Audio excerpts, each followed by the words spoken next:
So I ask a lot of people, why do they invest in alternatives?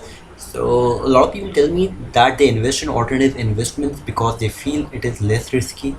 But I don't think that's a very correct way of looking at alternative investments. Anything which is giving you a very high yield has an inherent element of risk. So then why should one invest in alternatives at all?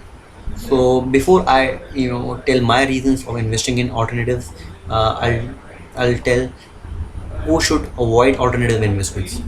Number one, people who are just starting to invest or who don't have sufficient capital should totally avoid alternative investments because they don't know what territory they're getting into.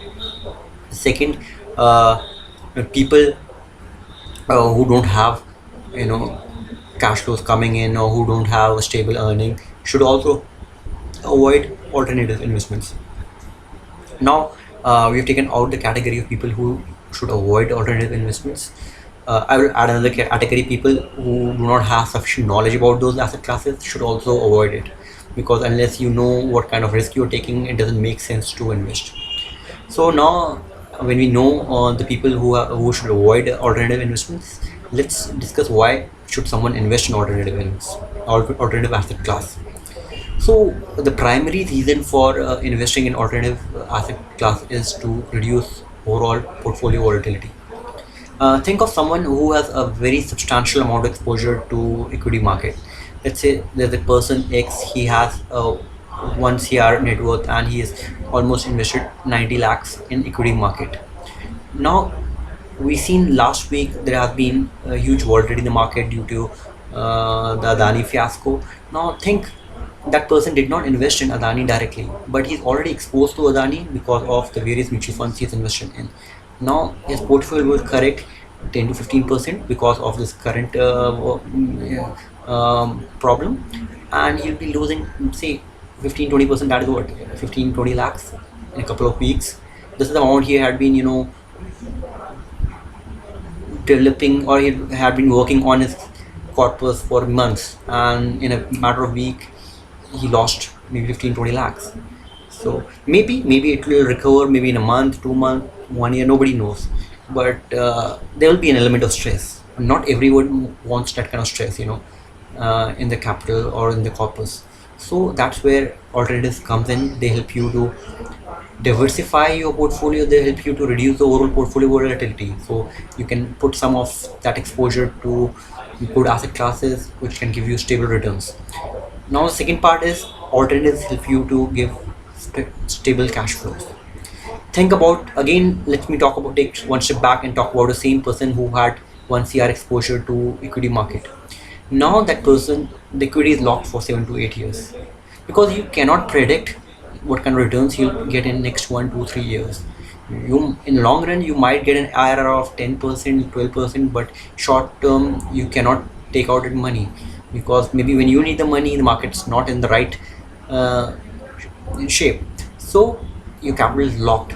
So having some exposure to alternative investments give you that flexibility of having that cash flow coming to you every month, which you can either invest in the stock market or reinvest in alternatives or use it for your other requirements.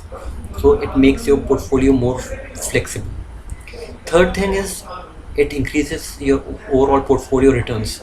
Think of someone who has invested just in FDs and in equity. Now adding a third asset classes increases your portfolio by a certain percentage, because let's say a FD gives 7% and an alternative gives you 12% or 11%. That differential will add some points of some returns to your whole portfolio, and when the portfolio is large, even 1% difference adds up to a large amount. So that's why these things help to make your portfolio overall your portfolio more robust overall. And another factor which makes me a firm believer of alternatives is it gives a lot of mental comfort.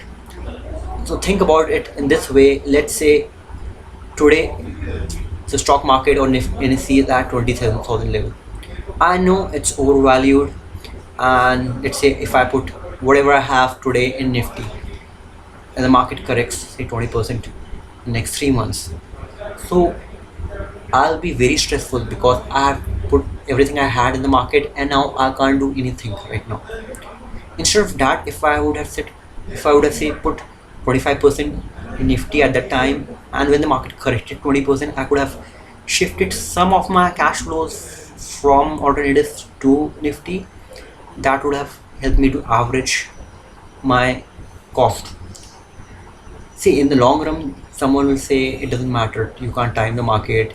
You don't know what will happen. And in 10 years down the line, even if you would have averaged or you would have put everything, that would have been same. I don't disagree with this. Theoretically, it can make sense. You can do a lot of back testing. You can do a lot of scenarios and show that averaging the market or direct lump sums doesn't make much of a difference. But think of it from the point of taking stress. If I know at the end of 10 years, I'll get a certain amount of return, but those 9 years every day, I'm not able to sleep peacefully because of the volatility, that then those returns at the end of the 10 years do not matter to me. So, because what matters is you should be comfortable what you are investing in. You should have a comfortable sleep every night. That is more important. So that's why I add alternatives to my portfolio. And regarding which alternative to choose, I think there are a lot of options right now. There's a plethora of platforms which offers deals. I try to give out as much information as I have regarding these platforms based on my experience. You can follow the articles. You can reach out to me if you have queries. I'll try to help you the best way I can. And start small, learn about it, and gradually uh, you'll yourself you find it easier to understand these assets and find good deals. So yeah, that's what it is. Thank you.